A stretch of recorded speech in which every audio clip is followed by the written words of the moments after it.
Hey everyone.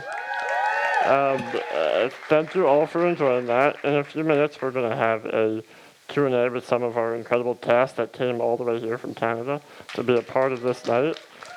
But before then, we have a special guest as a special treat who I want to thank and is going to be doing a little bit of stand-up comedy for all of you. He is a friend and role model for me, one of the funniest people on earth, and someone who, the first time I saw him, I thought, oh, look, like when disabled people are on TV and allowed to be themselves. It's so funny and so important. There's an incredible film that he produced, Good Bad Things, that will be streaming virtually in a couple weeks. I highly encourage you to check all of that out. And you may have seen him on HBO or know him for his Emmy-nominated series Rami. Ladies and gentlemen, the one and only Steve Way.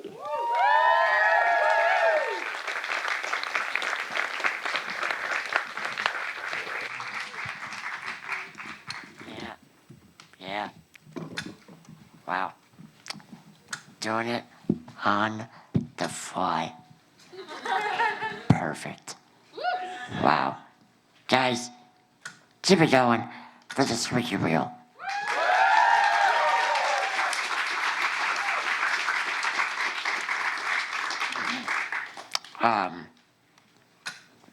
I want to publicly apologize for being late today. First bus just drove off with me on the sidewalk. Second bus, too many people. Third bus, wheelchair lift. Sorry, Stephen. I love you. But, show business. So we improv. I recently got out of a relationship. Situationship? Friendship? I don't fucking know. 3 years, she never put a label on it. It was weird. We first met, and I fell for her hard. She's smart, beautiful, funny. She treated me like everyone else. Had a brilliant mind, and she was engaged to another guy. And it was funny when the other guy, he was the other guy. When the other guy found out, as Stephen mentioned, I'm on the show Rami, which he watched.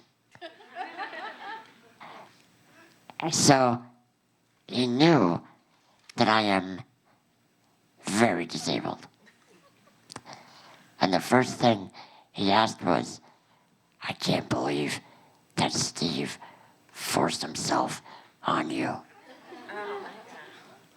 Bro, are you trying to Me Too me? Me who? Fucking idiot. I was recently dating this Christian girl. Very by the book. I'm sure you know which book.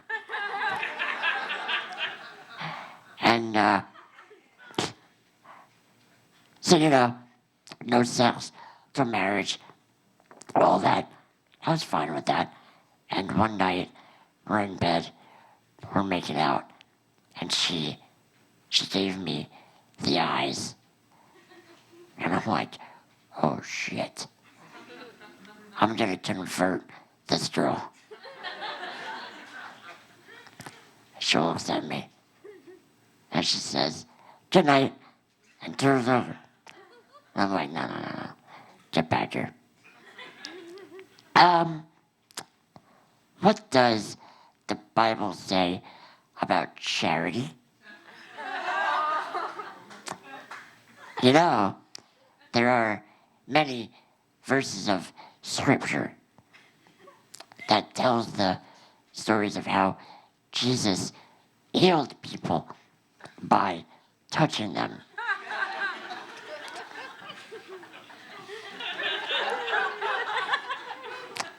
So, it is Christ-like to jerk me off. She then called me demonic. Didn't work out. A lot of people ask me if I watch disabled porn. Oh, it's real. Oh, it's real. Okay, when you go home tonight,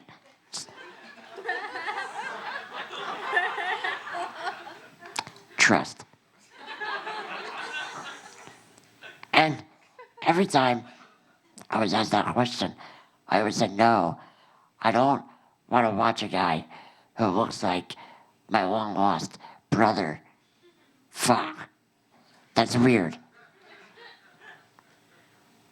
I've evolved. And now, all I watch is disabled porn. And I'll tell you what. When I see that guy who looks like me just lying there, not moving, because he can't, I root for that guy. Okay? And when that guy gets to come, I come in spirit. That's my Rudy. Now, obviously, disabled porn, not to be confused with inspiration porn.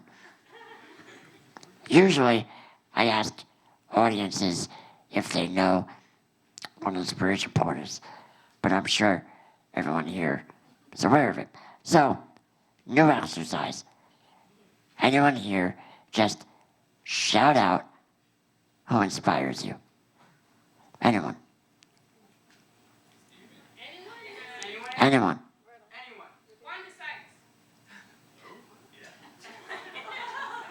That's out there. Again? Anyone else? Dave Chappelle. Oh, bruh. Brother, you're in the Upper West Side.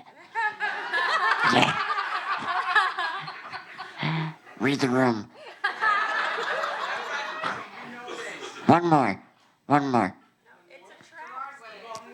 Gerard Way. Okay, I'm gonna tell you a story. I once reached out to MCR's manager for free tickets because I told them that me and Gerard are cousins. We are not. Terrible answers. God damn. Do better, people.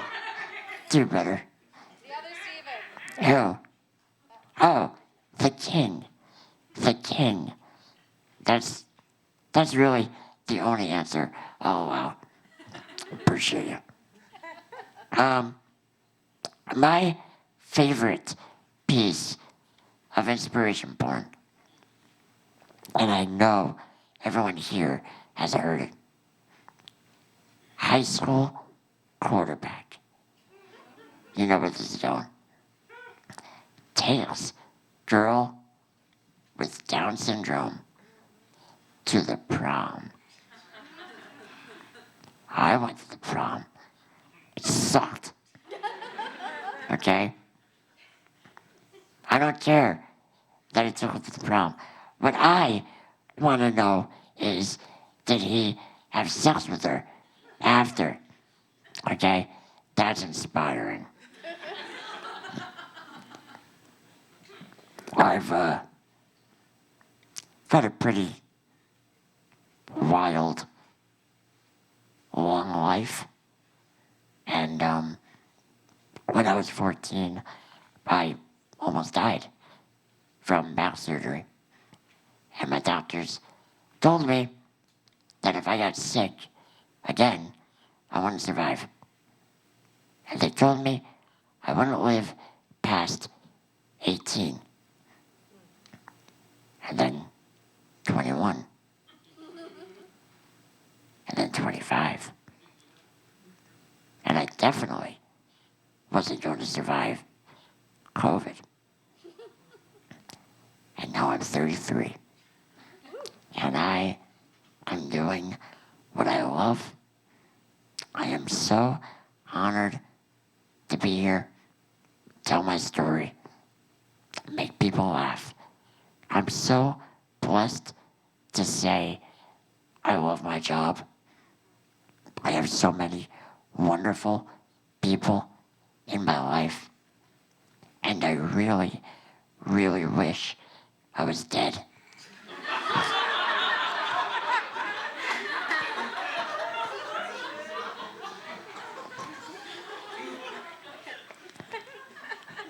The world sucks.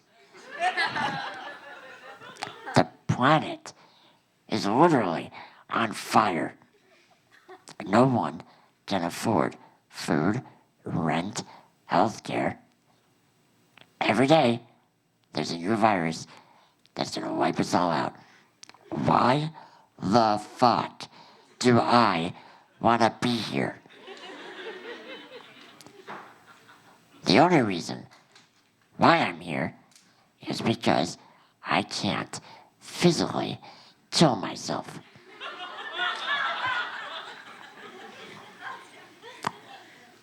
And my bitch friends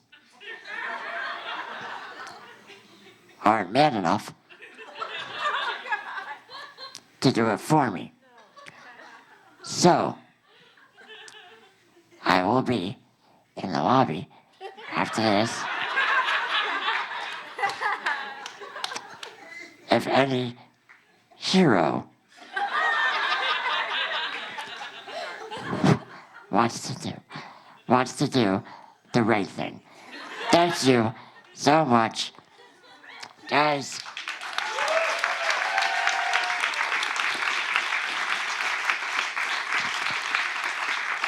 I don't even know if it's my job to do this, but I'm gonna do it anyway. I am now so honored to introduce this wonderful Q&A for that brilliant, hilarious show, The Squeaky Wheel. So please give it up for the creator, Stephen Verdile.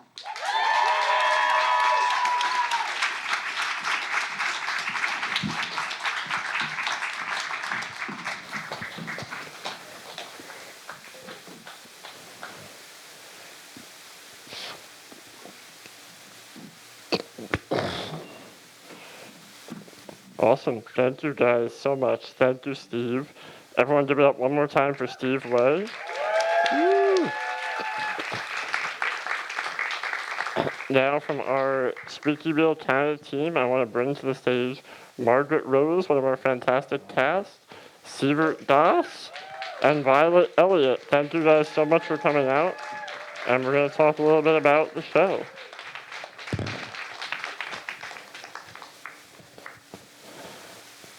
Sorry, they're trapped a little bit. Let's give them a minute. They came all the way from Canada, and we put them right in the middle, so they have to fight through everyone to get down here.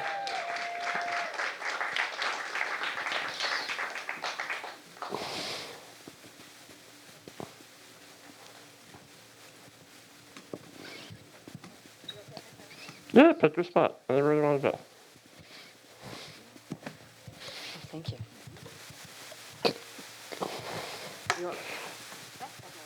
Cool. Awesome. Alrighty, thank you guys again for coming down from Canada. I hope you're having fun in New York so far. I want to take this off with a fun one. If you were going to steal something from New York and bring it back to Canada, what would you bring Let's start with Violet. Oh no, I get the first question. All my favorite actors. We could use Christine Baranski's energy in Toronto. No, probably not that. I would say the liveliness. I live in the suburbs outside of Toronto, and everyone goes to bed at like 8 p.m. You know, like it's dead after a certain time. But here in New York, like it's a party every night. I love the energy. Margaret. It's a really very nerdy answer, but there's monk parakeets that live in New York. I would take the monk parakeets. Probably the pizza. Canadian pizza is one of the main causes of depression, so I don't recommend it. Yeah. Great answers. Now I have a question for you, Violet. You're one of the youngest people sort of on the Squeaky Wheel Canada team, and I was so impressed at how quickly you immerse yourself within the disability media world. Can you talk about how hard or how easy it was to break into the media world as a disabled person? And was it always where you saw your career going? Okay, I guess we're gonna get into the Violet lore here. So I'm 25, and I guess like when I was in high school, I wanted to be an advocate in terms of being like a dwarfism advocate. I was very involved with my local dwarfism groups, and you're kind of told from people like in the community and also outside of the community that dwarfism isn't a disability, that you're just short. And so I kind of denied my disability identity for a while because I didn't think I could be disabled. And I really started to embrace that when I went to college. And I went to college for film and television. And I was one out of 2 people out of 100 with a visible disability. And I was like, this isn't right. And so I was really interested in producing and directing for documentaries. So I was like, okay, once I'm out of school, I'm going to focus on producing, and I want to create equal opportunities for disabled people in the industry. And I was really lucky to be connected with AMI. AMI is the network that broadcasted the Squeaky Wheel in Canada. I was connected with them in my 3rd year of college, and I started off as a production assistant, and that production assistant, social media manager for 2 different shows. And in 2 years, I went from being in these roles to being in a producer role. And I'm very grateful for AMI who create these opportunities for disabled crew, because I don't think a lot of networks are doing that. And so that is something that I always expected. I really wanted to be a producer in, I would say, the last 5 years, but there's other aspects of my career that I almost accidentally fell into just because I love talking with people. I am open to opportunities. So in terms of social media management, because I said yes to a social media job, even though I had no experience, I said yes to another social media job, and then yes to another social media job, which is my current job. And then with content creation, I just happened to make a video, and the next day, all of these people had come to my social media and wanted to learn about my life and wanted to learn about my disability and my dwarfism. So in some ways, I kind of had an idea of, sorry, this is like getting into a very long answer, but I had an idea what I wanted to do with my life and a very specific path.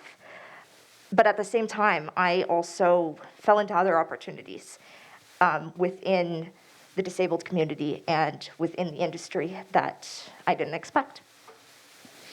Great answer. Thank you so much for sharing that with us. Yeah, give it up Thank for you. Violet.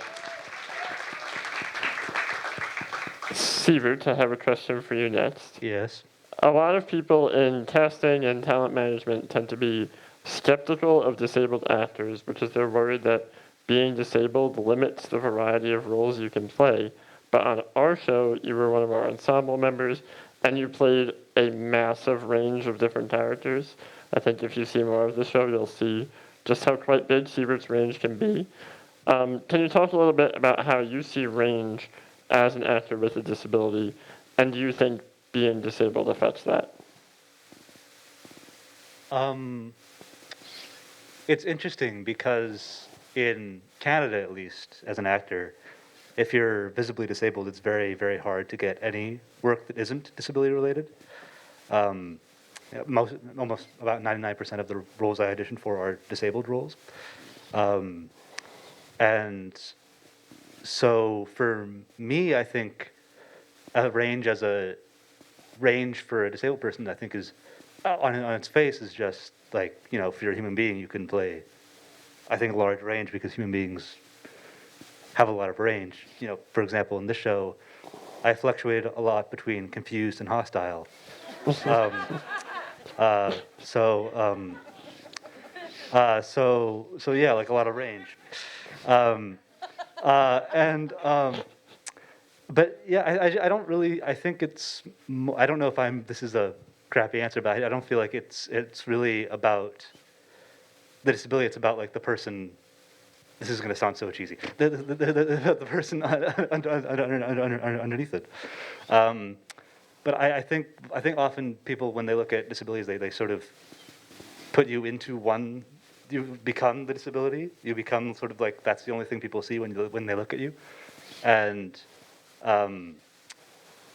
so like I think when it comes to range, it's just a matter of it's just a matter of ultimately seeing beyond that. Yeah. So. Awesome. Thank you so much. Give it up for Sivert.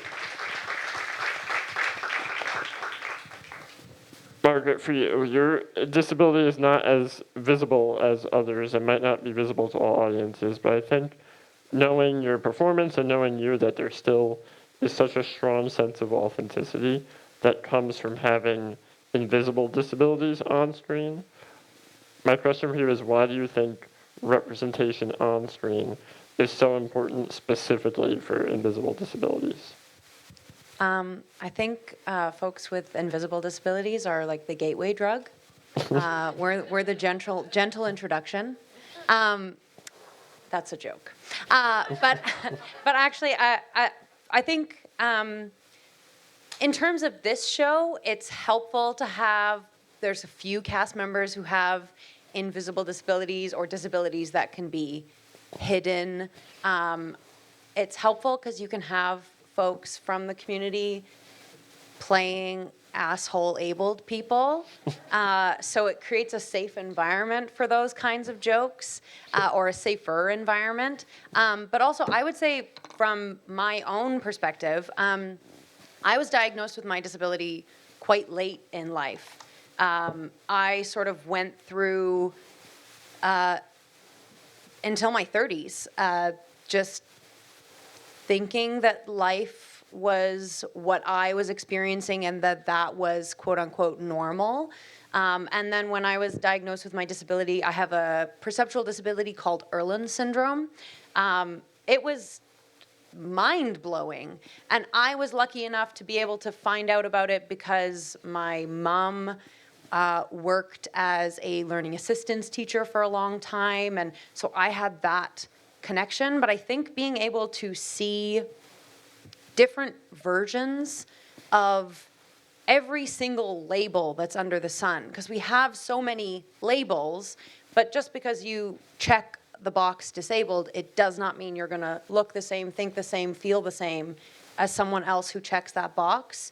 And so I think the opportunity to have invisibly disabled folks playing disabled folks is important for people who maybe have no idea that they're disabled, to be able to go, oh, maybe I'm special too. Yeah, so I think that if I had been able to see a bit more of that representation, knowing I was seeing it, I think that there's a possibility that I would have clocked that I'm I'm a weirdo much earlier in my life, and not when I'm in my 30s, going, wait a minute, other people don't live like this. What's happening? Yeah. Great answer. Thank you very much, Margaret. All right, I have one more question for the panel, and I think we're going to do a quick Q&A if we have time. But my favorite question, I could rant about it for hours. My question for each of you, we'll start with Sivert this time. Why do you think humor is important to the disability community? I think just because it's a way to get through. I think like the way most people use humor is just it's a way to get through life and to sort of make light of the things that other people find tragic. Like what other people find tragic and inspirational, I find hilarious. And that's not just in disability, just in life in general. And so for me, like it's just about often finding the funny and finding the stupid in just in the things that other people think about me and other people think about people like me. And so I think just as humor, it's just a way for us to gain our power back in the spaces that take our power away from us. Absolutely. Take it off. Margaret, why do you think humor is so important to the disability community?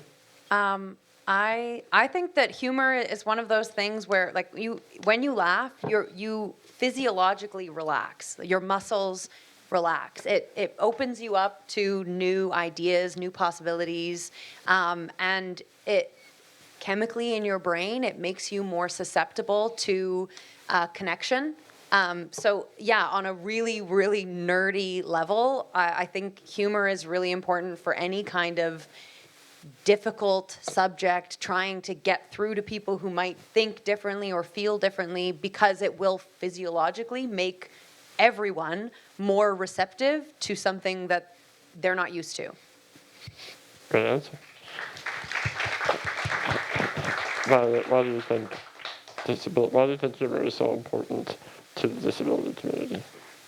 I think everyone, like, obviously loves humor, but there are still so many people that look at disability as a negative thing, and that we live tragic and sad lives, and how can we ever be happy because, oh my gosh, we're disabled.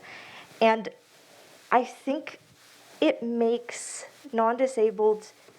humor makes non-disabled people comfortable. And when they can see us being funny and being humorous and being silly, they, I guess, ultimately feel more comfortable with disability. And like, it's not our responsibility, it's not disabled people's responsibility to make non-disabled people comfortable, but I think now there's that new level of connection that we can bond over. Great answer. Thank you so much. Alrighty, I think we have time for like one or two quick questions. Let's see, show of hands. Does anyone have a question? Oh, I see someone back middle. Or Juliet. Juliet's walking around with the microphone. She will find our raised arms.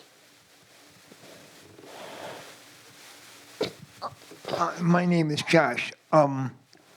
Sivert, why is it extremely difficult for disabled actors in Canada to get any jobs? Great, I think that question was for Sivert. Yeah, I think just because we're not a community that makes a lot of money, so people won't pay money to see films or TV or theater with us at the center, and so oftentimes that is a determinant of whether or not representation happens, I find. And also, I don't think we just don't have the same sort of visibility in some of the same ways as other communities do in terms of our ability to get our own messages out. So that's my personal opinion and my own personal experiences. And also I think there's a lot less education in Canada about disability. There's a lot less supports in general when it comes to. I'm not saying I'm American, so I can say this. I don't think America's any better, but yeah. So yeah.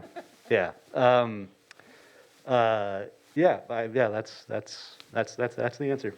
Awesome. I think we had one question in this front row from Rachel. Let's give Rachel the big final question of the night. Oh my gosh, no pressure. Okay, it was so hilarious, so fun to watch this, so well written, and I'm just curious because it seems like geniusly written. Was there any improv on set? Like, since we've got the actors here, was there some fun like improv moments, or was this all just like perfectly scripted? I'm going to quickly say our writers were all incredible. None of them are here tonight, but there were so many fantastic, hilarious writers. So give it up for the writers. And then, Margaret, why don't you talk about improv? Margaret is an improv genius over here. Thank you. Yeah, there definitely was improv on set. But we were given amazing scripts to work with. So, to be honest, the majority of what you see there was not from the actors' brains, sadly.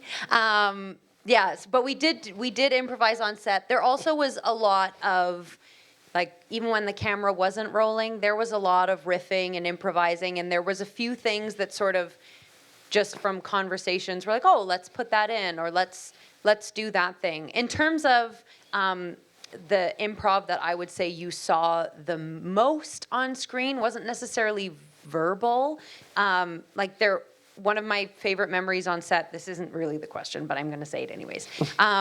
There's a scene which didn't make it into this cut, but it's Sivert is playing someone who goes to doctor's appointments with you and talks to your doctor, and I was playing the doctor, and basically just was like one quick shot of me, but it took so long to get because Sivert just kept making me die with laughter because he was just like popping up and delivering his lines from all over the place. So there was lots of improv just in physical sense, I guess is how you would say it. But also the reporters, the director that we worked with the majority of the time was Lucy Belgum, amazing director. She was so fantastic at creating an environment that really just felt free-flowing, so it's possible there was more that made it in and I didn't even have any idea that had been made in the room, so yeah. Great answer. Thank you guys so much for having us. Isaac.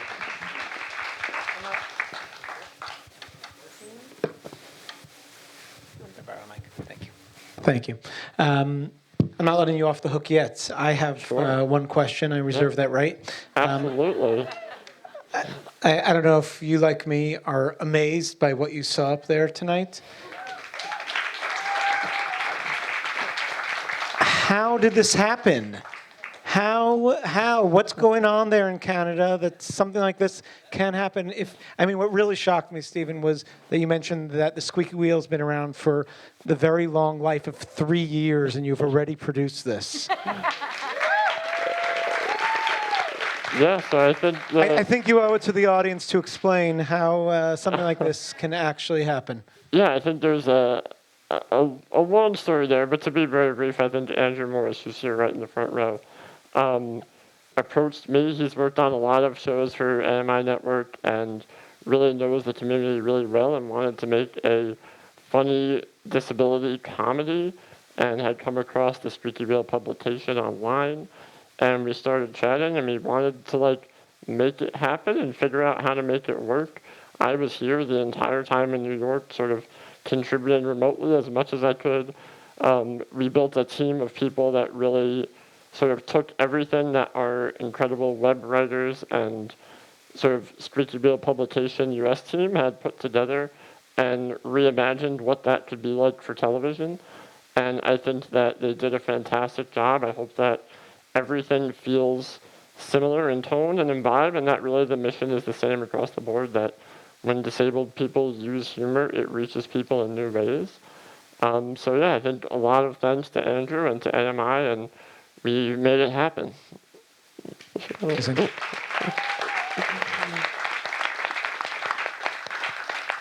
Folks, my one last message to you tonight is to continue to support this kind of work. Make sure that people go out and see all the amazing comedy our community has to offer. We have Good Bad Things coming to virtual September 20th to 22nd. I think I got that right.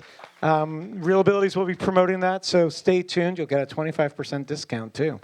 And there's so much more going on. Please be sure to show up and to bring people with you. We need to make sure that these kind of shows make money. Have a good night. Thank you so much. Thank you, folks, for being here. Thank you, Stephen, for putting this together. And thank you all for being a part. Thank you, thank you, thank you. Thank you to Steve Way.